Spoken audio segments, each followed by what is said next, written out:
Blood Crypt into what looks like a Faithless Looting. Yeah, it looks like it.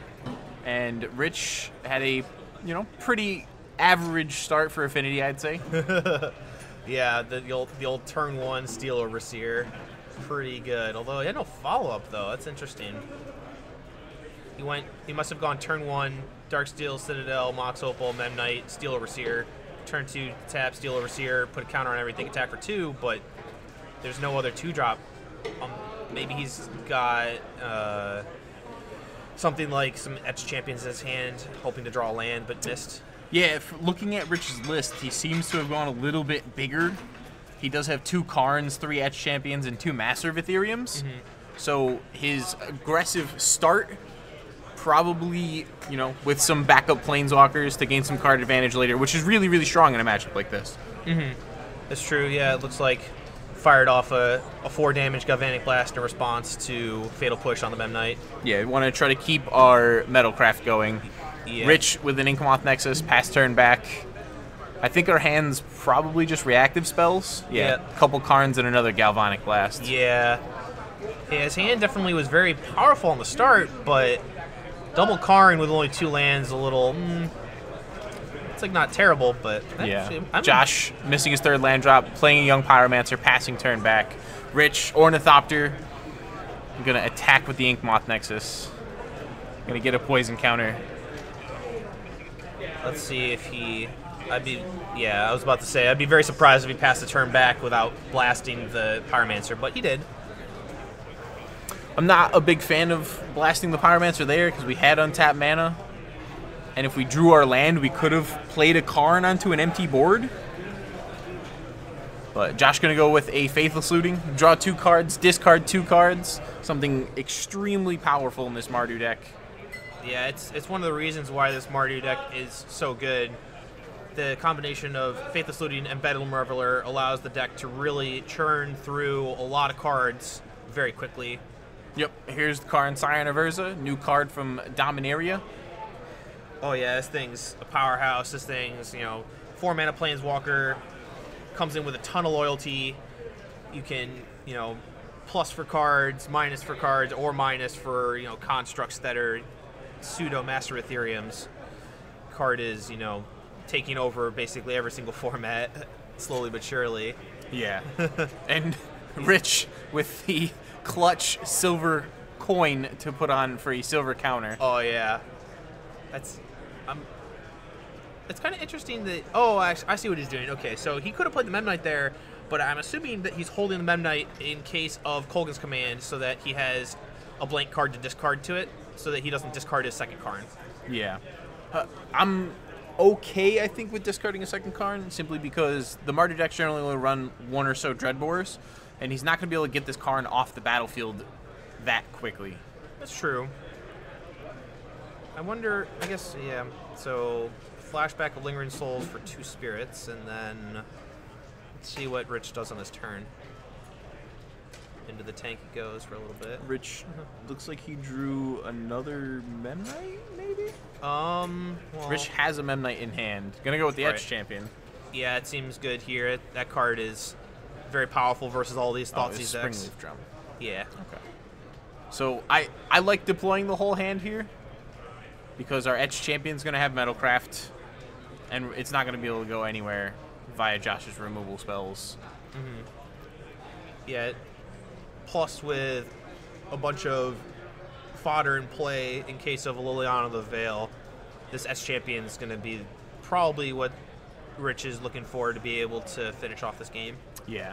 Josh is staring down multiple avenues of things that could make this game go very poorly. Multiple artifacts in an Etched Champion and an active Planeswalker, drawing rich cards and making rich threats. Yeah, I mean, just look at the board. Rich has got 9 permanents in play, and Josh has got 4, 2 of which are 1/1 spirits, not anything particularly strong. Josh eyeing a Fatal Push in his hand. Mm-hmm. Yeah, he's got, looks like Fatal Push, Lightning Bolt, Pyromancer, Bedlam Reveler. And he's 2 Bedlam Revelers and a Collective Brutality in his hand. Yeah, he's going to need...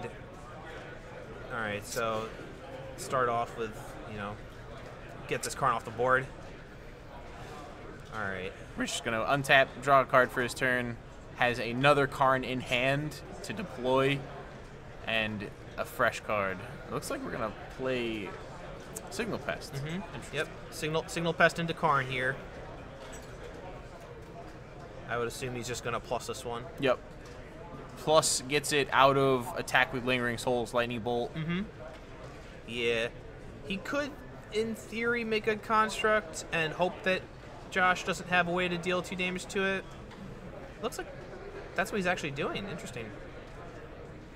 Yeah, I like the construct because at this point, Josh is missing his land drops. He's got multiple cards in hand that he's unable to play. He just cast 2 more 1-mana removal spells. So he's down 2 bolts and a Fatal Push already. So I don't think we're worried about another bolt. And Fatal Push can't take care of the Karn. It's true. And Josh has also been missing land drops pretty much the entire game. So even if like Josh does have something like a Kolaghan's Command, he would have to draw the land in order to be able to turn that on. Yeah.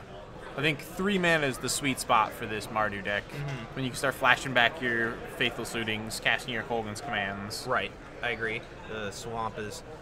He could get back in this game if he had drawn a red source to cast the Bedlam Leveler, or maybe draw spells that do something here, but yeah, unfortunately that basic Swamp is not going to cast Bedlam Leveler. Yeah, I think the other issue is we would still need a Lightning Bolt of some form. It's true, yeah. To go Bedlam Reveler and to get rid of the Karn on the floor. It's but true. We still have the Etch Champion that still poses a very, very large threat. Right. So it looks like some more souls are coming down.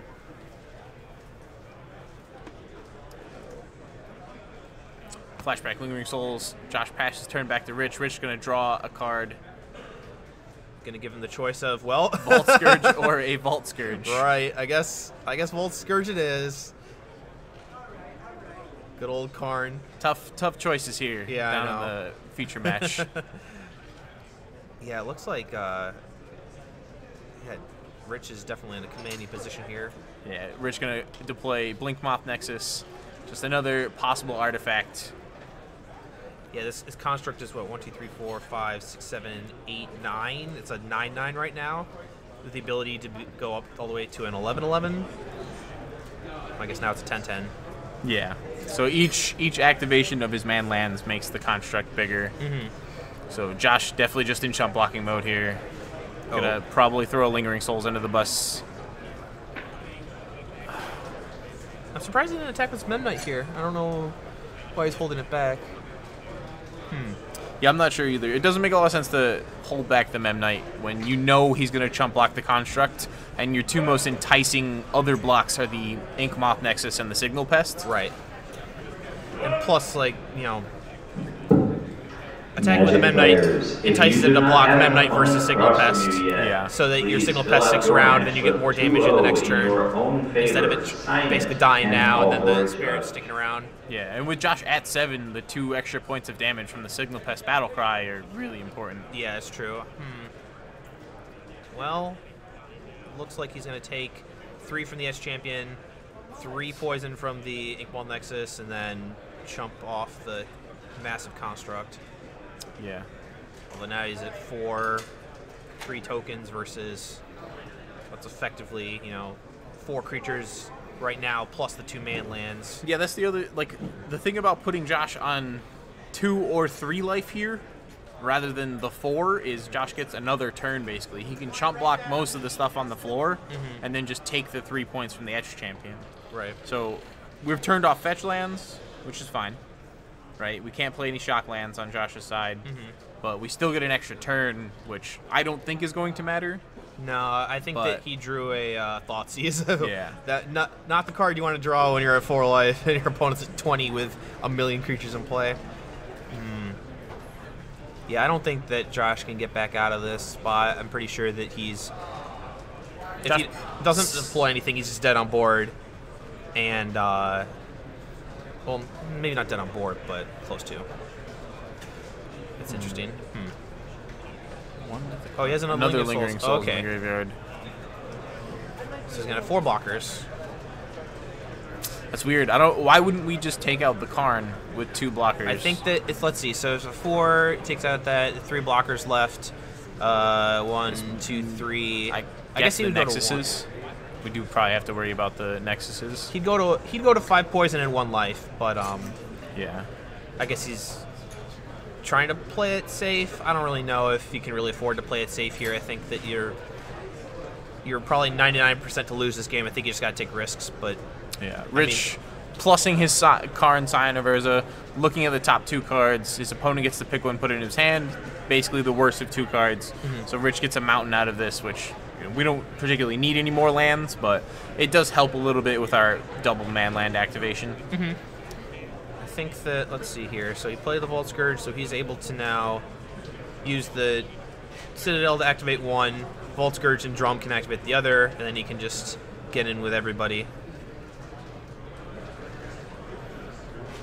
This is 6 creatures coming in. So he has to block the Construct. Has to block 2-man lands and the Memnite. Or, sorry, the Vault Scourge and then the Memnite.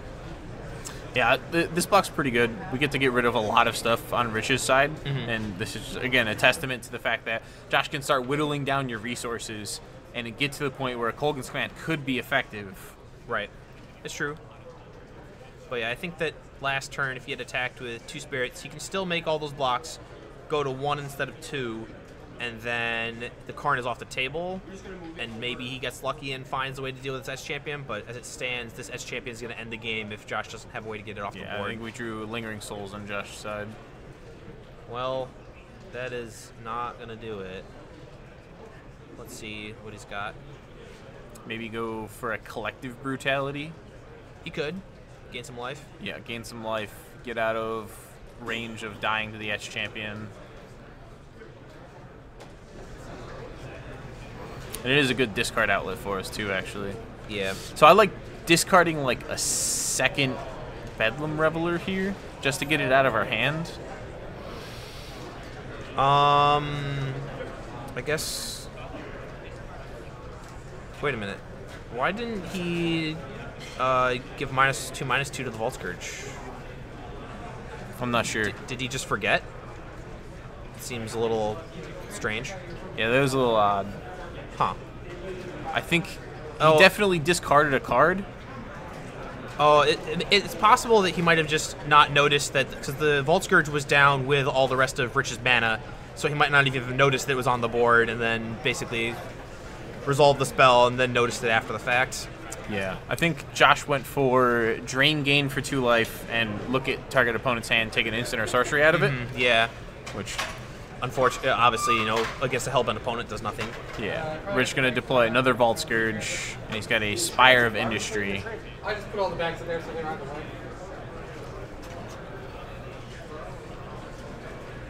So Josh going to take 3 damage, 1 from the Vault Scourge, 2 from the Etch Champion, and 1 poison from the Inkmoth Nexus.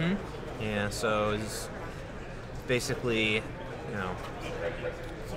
At 1. Yeah, on his last legs here, hoping for something crazy. Yep, that's not going to do it. Yeah, Josh showing a lot of resilience in that game. Very impressed by how long he actually survived. Oh yeah, he was stuck on 2 mana for a large portion of that game, and he still put up a really good fight, but he really needed a little bit of extra mana, especially he really needed another red source, I think. If he had another red source, his start with a bunch of Faithless Lootians could have allowed for multiple Bedlam Lovers to pop off, and that might have gotten him out of it, but as it stood, didn't quite have what it took. Is that what I think it is? It is a Dispense Justice. That's wild. All right, let's see. So for the sideboard, what do we got? So why don't we go through, I guess, Rich's sideboard first. What do you like for him to bring in this matchup? I like the Gear per Aether Grid. It's just a means of winning the game, a means of getting Young Pyromancers and Lingering Souls and Elementals off the table very quickly. Rest in Peace, also really good against this deck. Yeah, Rest in Peace is really good versus this Mardu deck. How much this deck uses the graveyard more so than like a Tarmogoyf Thoughtseize deck is very, very important. I think if you land an early Rest in Peace, it just makes Josh's life much, much worse. His deck just goes from, 1,000 horsepower V8 to, driving a VW Bug down the road. Right, yeah. Yep, gotta pull the cart manually versus actually having an engine in place.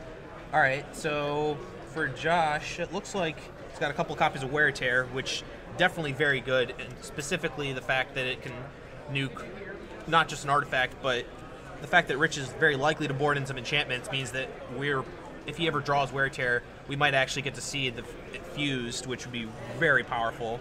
He also has some copies of Engineering Explosives, a card I am a big fan of in Modern. That card is an all-star. There's a reason why that card retails for $80 these days. And this copy of Grim Lava Manch is also pretty good too. Just a recursive damage outlet to be able to handle a bunch of creatures. It's very powerful. And the last card I like is Liliana the Last Hope. Oh, So yeah. many different 1 toughness creatures out of the Affinity deck that it's just another one of those cards that's just going to accrue value over the course of the game. Oh yeah, no, that card's also really powerful. This is a card that I'm surprised that more copies of Mardu Pyromancer are not running Liliana the Last Hope. At least when I was looking at deck lists online, I always thought that the card was really powerful in this Mardu deck, where you've got a bunch of Bedlam Revelers that you just naturally want to rebuy in some matchups, and it's also just a recursive way to be able to handle a lot of different decks in Modern with Affinity having a lot of targets. Let's say you play against something like Infect, really powerful there. Humans. Humans, very powerful there. It's just a very strong card. The ability to play it in this Mardu deck very easily, and having the plus and minus being good, I just was surprised that not more people were playing it, but I'm glad that Josh has a copy in his sideboard.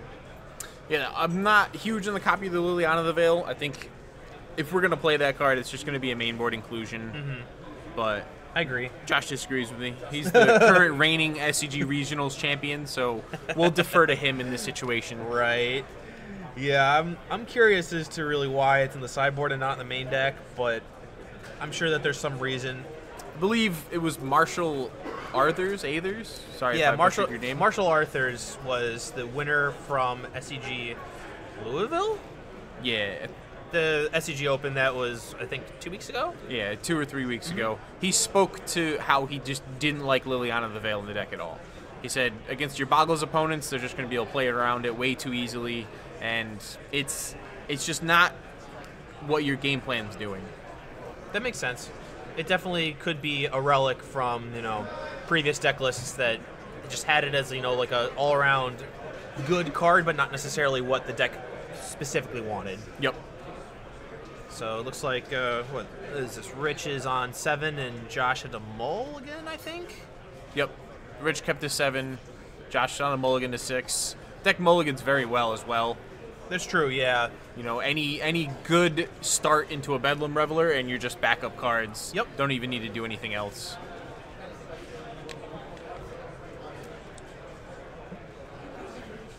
All right, so let's see if Josh can keep it 6. Got Faithless Looting and a red-black source. That's usually good enough. Yeah. It's funny. There's been a few articles written about how Faithless Looting is effectively the modern version of Brainstorm. It just allows you to keep a wider range of hands. Yeah, I agree in the decks that Faithless Looting is played in, because you'll see the Grizzlebrand decks, right? Where Goryo's Vengeancing into Grizzlebrand, right? Very akin to your Sneak and Show style decks, which also include Brainstorm and Legacy, right? And you get to see your very, very heavy Fun Police Control style decks like this Mardu Pyromancer or Check Pile Grixis Delver style decks that, deploy a single threat and just ride that threat to victory. So I really agree with the decks that Faithless Looting is played in, how akin to Brainstorm it is. Yeah, it is quite good in Modern. There's no doubt about it. And this Mardu deck really puts it to good use. It is very powerful in this deck. Rich going with Darksteel Citadel into a free Ornithopter and a 1-mana Signal Pest. Ornithopter, again, does nothing by itself, but with Signal Pest being able to only be blocked by flyers and pumping the rest of your team, it's just another one of those small little cogs that make this artifact deck really, really churn. Right. And you need some zeros, creature-wise, to be able to help your drums really deploy mana faster. And you obviously just need creatures to be able to put counters on with Steel Overseer. Ornithopter definitely better than Memnite here. Just the 2 toughness matters way more than the 1 power. Yeah. All right, so Rich deploying a Glimmer Void and a Mox Opal. Going to use his Galvanic Blast to take care of the Young Pyromancer. Follow up with a Steel Overseer. Attack in for 1. not a bad start. Definitely, considering that Josh was able to Inquisition the cranial plating. Spire of Industry still left in Rich's hands. Josh, just make sure the path is clear. Making sure that this Overseer is not going to get any worse than it is. And I think I saw a Bedlam Lever in Josh's hand too, so he really just wants to pretty much just draw a red source to be able to go Fatal Push into... I guess he can't cast Reveler just yet. No, yeah, we need Oh, that right there. Hey, look at that. Good old Faithless Looting. So we needed more instants and sorceries in the graveyard. We needed to find a red source. Faithless Looting here does it all. Yeah. So... Actually, I think I misspoke. I think that red card was actually a mountain. I think so. Let's see. So Josh has Inquisition, Fatal Push, Mountain Pyromancer. And I think he's just going to go... Mountain Pyromancer. Yep. Got a Faithless Looting in the graveyard to be able to flash back. Make sure we filter our next card. We should be able to get probably at least an Elemental. Is this... A Whip Flare. Ooh. That was a nice draw for Rich. Yep. Luckily for Josh, though, we're not attacking for that much damage. Oh, yeah, no. Just getting across for 1 each time. So Josh has many, many turns to be able to use his Faithless Lootings to get further down the road. Oh, I think he just a drew Bedlam Bedlam Reveler? Reveler. Perfect. That's a nice draw. Jeez, the old 3/4 draw 3. Discard your hand, draw 3 cards. Luckily for Josh, his Faithless Looting's made it so we don't have any cards in hand. Yeah, that was a nice draw for Josh. Probably the best he could have hoped for. We're going to fetch Bloodstained Mire. Probably going to find another red source. Maybe a white at this point. Yeah, I'm going to go for another red. Blood Moon, as good as it may be against this deck, I think this deck gets on the ground too quickly for a card like that. Yeah. I think that I'm probably not playing Blood Moon after sideboard if I'm in Josh's spot. He certainly could. It turns off all the man lands, which are very annoying, but I think that you just want cards that just specifically interact with the battlefield. Yeah. So even though Josh is down in the life point race by a significant portion, on the battlefield he is definitely favored. Vulture's going to make things a little bit difficult for Josh. The flying lifelink can be very, very strong against this deck. Although he did discard Lingering Souls last turn, so that Lingering Souls is going to just naturally beat both the Signal Pest and the Vault Scourge in combat. So yeah, Rich is not going to be able to attack effectively after this. Oh no! Unless we find like a Cranial Plating or an Arcbound Ravager. Yeah, I think that Josh also has he has a Lightning Bolt in his hand too. So even if Rich was able to draw something like a Cranial Plating, which would go on that Ornithopter, Josh can still just block the 2/1 toughness creatures and bolt the Ornithopter, and everything would be just good. Yep, looks like the easy blocks are made. Yeah, Rich going to come across for 1 point of damage. Going to gain 2 off of the Vault Scourge having 1 power and the Battle Cry from Signal Pests. But yeah, those blocks were just way too good for us. Yeah, and it looks like Josh just drew a flashback a Faithless Looting, draw 2 cards, discard 2 cards. Yep. It's probably just the 2 lands that we come off the top. Maybe something else? Josh said what looks to be I think probably a Blackleaf Cliffs. Yeah, looks like Blackleaf Cliffs, and I think is it Bloodstained Mire? Hard to say. Yeah, it looks like another land. So discard 2 lands. We don't have to draw those cards and have them sitting in our hand later. We do have an Engineered Explosives, and what looks to be a Lightning Bolt. Yeah. Yes, as champion, not going to be good enough versus the Engineered Explosives sitting in Josh's hands. He's going to be able to play it for 3 different colors, get that S champion off the board, trigger prowess. So he's going to get a nice attack for 5. Actually, the Ornithopter free blocks the Spirit, so I guess he's only going to get it for 4. Yeah.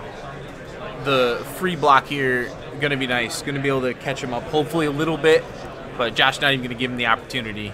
No. Attack with Bedlam Brother for 4 from the Prowess trigger off the Engineered Explosives. Right. I think Josh has a second copy in his hand as well. Yeah, I'm pretty sure that the other copy was a Modern Masters version.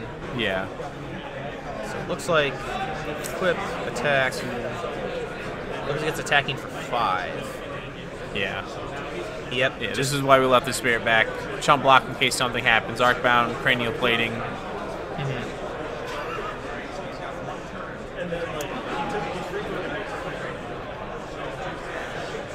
Let's see what Josh decides to do here. I think we have bolt. I think we just bolt the Ornithopter and sit on the engineered explosives until something else happens. Let's see if he... With a faithless looting flashback. I Kind of anger think the that gods. he actually just has him... oh, wait, no. That's 6. No, he's... Oh, no. Yeah, he's dead. I'm pretty sure, as long as Josh discards anything that's not his 1-mana spells, because he can... Oh, it must be another 1-mana spell. I think he can just put the EE on 0. He could do that too, but basically as long as he plays 1 more spell and the Lightning Bolt, he can just attack Lightning Bolt Rich, and then 3 prowess triggers will make the Bedlam level a 6/7, and then that'll be lethal. Yep. And that'll do it.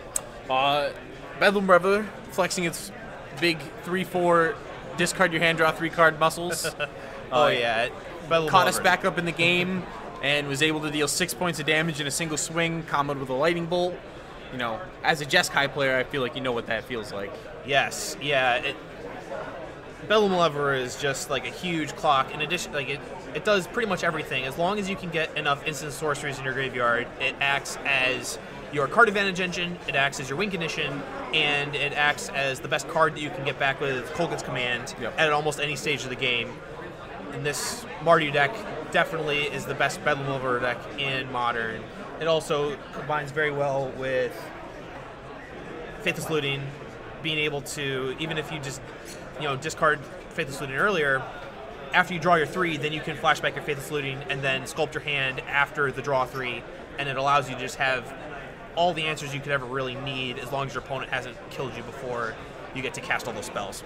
Yeah, I like how much this deck in particular utilizes its graveyard versus other decks. Like, anytime I activate a Liliana of the Veil when I'm playing Jund, I feel really terrible about throwing away my pretty good removal spells or my decent creatures when I was like, all right, I'm just going to play Tarmogoyf next turn, and I'm getting rid of Scavenging Ooze or a Dark Confidant. Right. And I don't want to do these things, but in this Mardu deck, you just don't care if you throw things in the graveyard. Right. A lot of your important spells have flashback. All of your creatures can be bought back via Kolkin's Command, so you're just fine with throwing things away. I'll get this later. We're not worried about it. Yeah, this Mardu deck, as you said, definitely is great at using his graveyard. And as a resource, some of the most powerful decks in Modern and Legacy use their graveyard as resources. So the fact that this Mardu deck has that avenue is very, very powerful.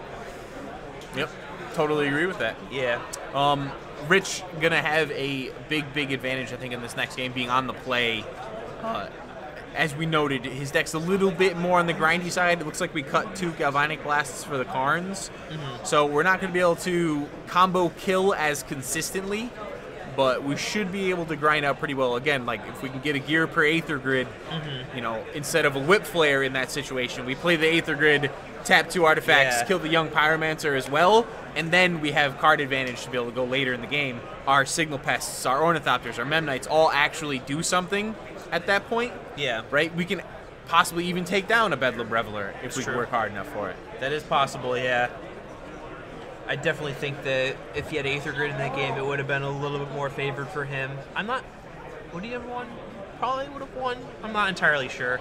Given the way that the game played out, it would have taken still a while for him to have killed Josh from that spot, but he might have been more favored. It's hard to say.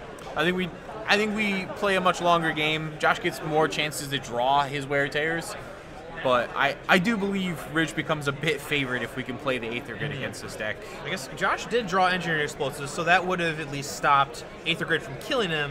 Yep. He might have been at a lower life total. I'm not sure if Rich would have been able to find a way to be able to get the game before Josh would have finished it off with Bedlam Leveler, but it's hard to say. It's also very possible that Rich has the Etch Champion and the Aether Grid on the floor at the same time. Oh, so then when we pop the EE for 3, that we would get be both permanents. Yeah, that would be a disaster.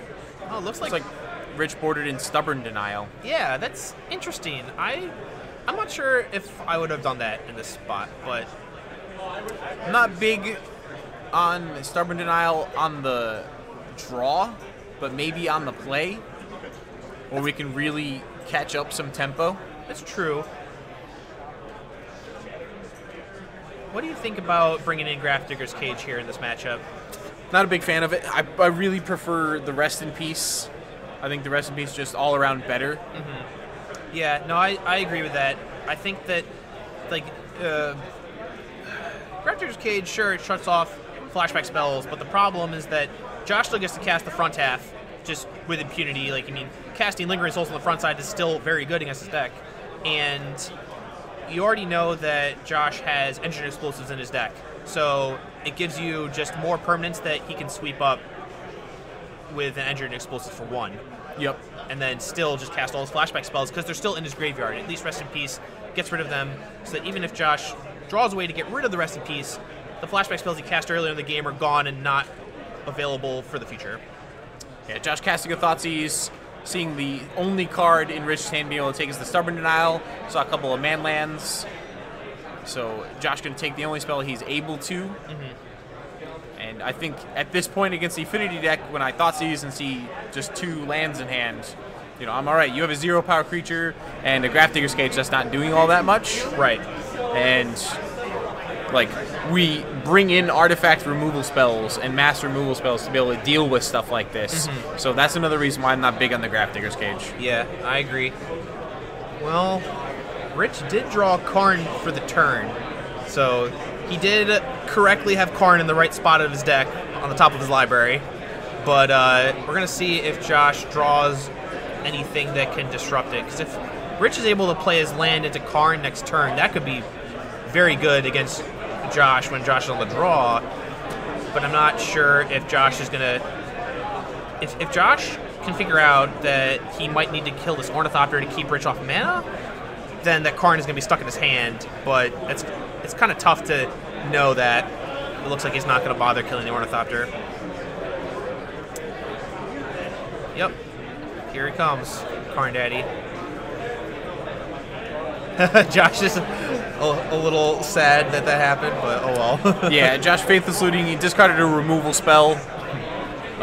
Josh going to give him the Darksteel Citadel, just another land that Rich doesn't need at this point. Mm-hmm. But the active Planeswalker is going to be very strong against Josh with no current board state and only 1 permanent way to get rid of the Karn. Right. Alright, so Josh has plenty of lands to operate with.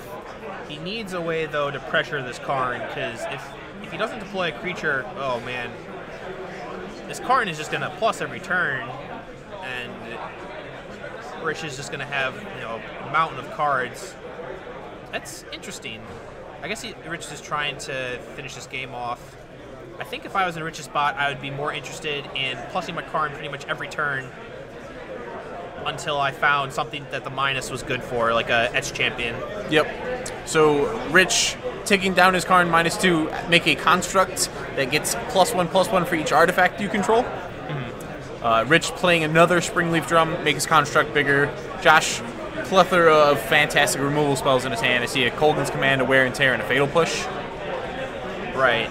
I think if Josh had a second spell that dealt damage, he'd be able to get rid of this construct, or, you know, get rid of the Blink Moth that's attacking him, deal 2 to the Karn, next turn be able to somehow deal damage to Karn, get rid of it. It looks like he's just going to take the avenue of getting 2 creatures off the board. Shock Shatter, 2 damage to the Blink Moth Nexus, destroy target artifact targeting the construct. Rich now simply back down to a 0/2 flyer and an active Planeswalker. Mm-hmm. Yeah, unfortunately, Josh doesn't have a way to get rid of this Karn, though. This Karn is still going to be on the battlefield, which is going to be tough for him to beat without any creatures to pressure it. Yeah, he does have the Engineered Explosives. He's going to put that on 1, which is really, really powerful. 3 different permanents for Rich. Mm-hmm. It's going to make his constructs much smaller. Right. Yeah, it looks like he's just going to blow it up now. Get those permanents off the battlefield. Let's see. True Rescue Piece. Oh, I believe that's Blind Obedience. Blind Obedience? Yeah. Wait, really? That's what it looked like. I'd be surprised if it's the case, huh? Rich unable to even cast Blind Obedience or Rest in Peace at this point because we don't have activated color sources because the Springleaf drums have been taken away. Right, that's true. That's actually interesting. I'm thinking about it a little bit more. It does. So the Springleaf drum did make the construct bigger, but at the same time, it meant that anything that swept up his artifacts would lose all of his colored mana when he already had Whip Flare in his hand. Maybe it was better for him to save the second drum in his hand in case of something that would sweep up artifacts. That way he could play the second drum afterwards and then still be able to cast his colored spells. Yeah, we saw He drew a drum, though. the engineered explosives in Game 2, so that is something we should definitely be considering. Well, let's see what he decides to do. He's got 2 different colored spells in his hand. He can cast one or the other. Yeah, I'm not worried too much about the young Pyromancer making tokens while we have Whip Flare in hand. Yeah, That's Rich true. going with the natural choice of I will take the 0/2 flyer over the artifact that wins me the game. Yeah. Let's see. So another one of that. So it's a little weird. You do want Whip Flare later if Josh would have the Lingering Souls, but at the same time, you would rather get Young Pyromancer off the board in case Josh has something like a spell here to be able to get rid of a construct and then be able to play another removal spell on the Ornithopter and then kill your Karn, which I think is going to happen. Yep. So Josh going to use a Fatal Push, take care of the construct, get a 1/1 elemental token. Rich deployed the Blind Obedience. Are they getting him a elemental token, or Yeah. That's probably what we're waiting on right now. okay, it looks like it.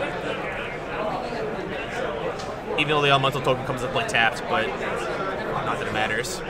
But yeah, I think that what's going to happen here is he's just going to Fatal Push the Ornithopter probably, and then kill Karn with his 3 creatures.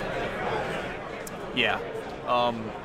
Josh having to utilize his Fatal Push before the Blind Obedience enters the battlefield, because Blind Obedience states that artifacts and creatures your opponents control enter the battlefield tapped. Yep. That's true. Ooh, Josh actually has the ability to fetch out a white source and wear tear the last Ornithopter in the Blind Obedience, or tear one of the manlands that Rich That's has. true, yeah, that's pretty nice. Although, let's see, so Rich getting punished pretty hard by not casting Whip Flare on his previous turn. If he had cast Whip Flare instead of Blind Obedience, he would have been able to get rid of the Young Pyromancer and then not have to worry about his Karn dying, but he chose Blind Obedience instead, and it's kind of back to bite him a bit. Okay, so Rich going for no extort trigger off of the Mox Opal, because it is still technically a spell, Right. but he is extorting the Whip Flare. So Rich going to get a gain 1 life, drain 1 life trigger, right? And he still has the ability to activate his manland and attack with his manland. Yep. It's going to get terminated. He's going to go with a Terminate. Then, so we've got basically a bunch of mana sources and an Ornithopter for Rich, plus Blind Obedience versus Josh's Wear Tear and Draw Step. So I can't tell if Josh has a Lingering Soul to the graveyard right now. I don't believe he does. We might have a Faithless Looting, though. Oh, that's true. Oh, that's a nice draw. Yeah. Young Pyromancer off the top for Josh. I think we just play the Young Pyromancer past turn. Yep. We're not really worried about him casting too many spells. The Extort trigger's not that big of a deal. The only thing I'd be worried about would maybe be a Karn. Right. I agree. Signal Pest is very low on my list of worries. Yeah. We are going to extort the Signal Pest. Get another you lose 1 life, I gain 1 life trigger. Get it for a poison. Well, Yeah, I'm not... I don't know how I feel about attacking with the poison creature versus the damage creature here. If we're on an extort plan, And he's already at 10 life? So the Blink Ball Nexus did get blown up by Terminate last turn. Okay, all right. Yeah. So that, unfortunately, I think Rich would love to attack with a Blink Ball Nexus, but I don't think that he had one. Okay. Yeah. Let's see what he's going to do. Oh, he's going to do this right now. Yeah, we're going to fuse Wear Tear, targeting Signal Pest and Blind Obedience. Get a 1/1 Elemental token. Definitely seems strong. It's going to leave Rich with just an Inkball Nexus and an Ornithopter, really, and some mana. It's not going to do it versus Young Pyromancer. In Rich's upkeep, Rich draws a card. I think very powerful for Josh. No more Extor triggers. Yeah. Just a Volt Scourge and an attack for 1 poison.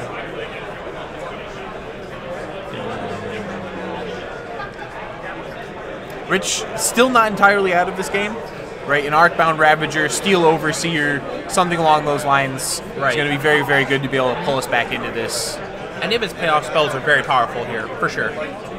Unfortunately for him, Josh is going to be able to play Faithless Looting and, you know, have way more selection than Rich does, so he's going to have to find something quick. And Josh did draw a Fatal Push and Engineered Explosive, so he's definitely way ahead right now. Josh only electing to attack for 1 damage by the Elemental. Okay with a trade on the Vault Scourge. That opens up more lines for him to be able to use his Fatal Push differently. Right.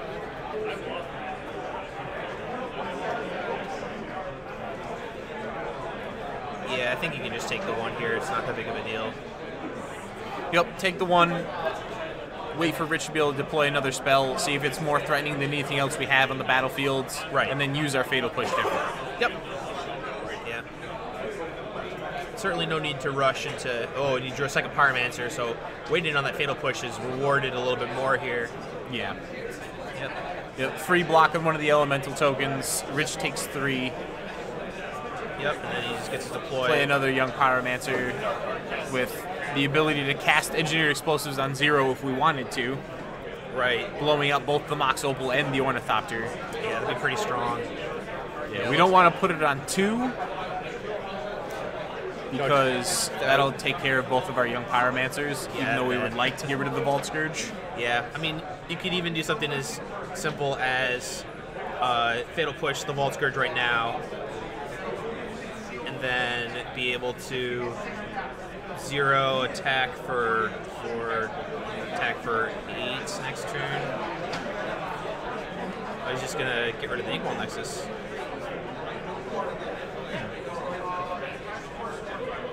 We're electing the Fatal Push to the Inkball Nexus. Josh is going to get 2 more 1/1 Elemental tokens off of his Young Pyromancers.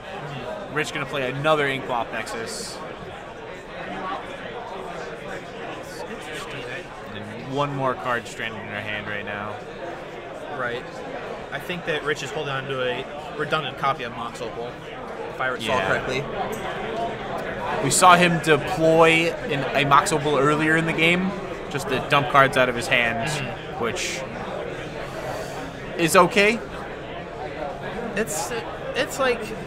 I don't know if I would really do that in this matchup though. If Josh draws a Polga's Command, one line of play that he has access to is if Rich is empty-handed during Rich's draw step, Rich will draw for turn, and then Josh would be able to shatter something and then make Rich discard whatever card he drew. So redundant Mox Opals can protect you from the discard part of Polga's Command. Yeah, and they're also very good when we have Arcbound Ravagers. Also true.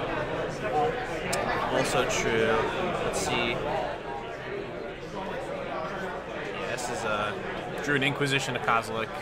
We drew a 1-mana spell that says you get 2 1/1 Elemental tokens. Not bad. Certainly a rate that Josh is willing to go for. Oh, he actually has a target. Good old Mox Opal. Yep, Right. so you're correct about the redundant Mox Opals in hand. But at this point, I think Vault Scourge might be on blocking duty, because this is a lot of damage coming across for 2, 4, 5, 6, 7, 8. Rich is at 18. Gonna block one of the Young Pyromancers. Free block on a token. Gonna take Looks 5. like 5, yeah. Fall down to 13. And then the Vault Scourge probably gonna have to start sitting back. This is interesting. playing EE for 2, I'm assuming. Wait, oh, that doesn't work like that. wait, hold up. That's Josh. You should not put that elemental in play. It is not instant or sorcery. It is not Monastery Mentor. Wait, what's going on here?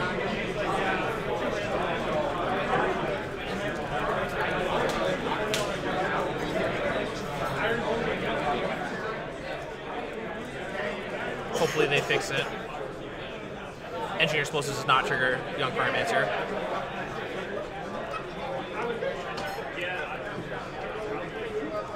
Oh, okay. Alright. Looks like they... We found some more elemental tokens.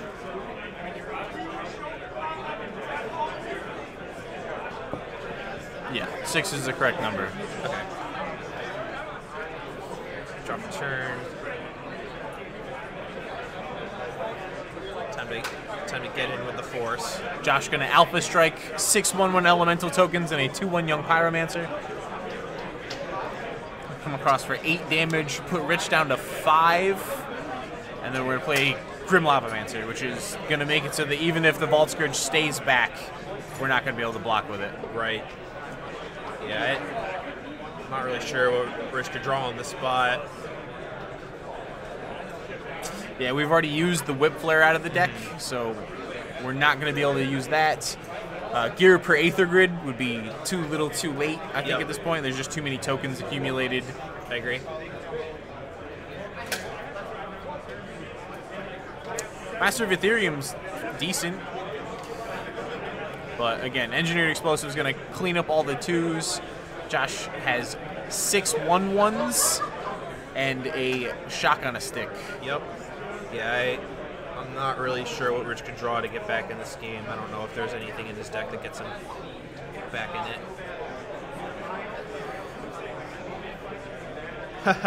Ah, yes. The best card to top deck at pretty much any time. Good old Bedlam Leveler. Bedlam Leveler. Josh drew a Bolt, which is very, very good. We can Bolt the Master, shock the Ornithopter. But no, we don't want to do that. We can get in for 4 with the Elementals. And then Lava Shock Bolt. Yep, that'll finish him off. Yeah. Yep. And that's the match.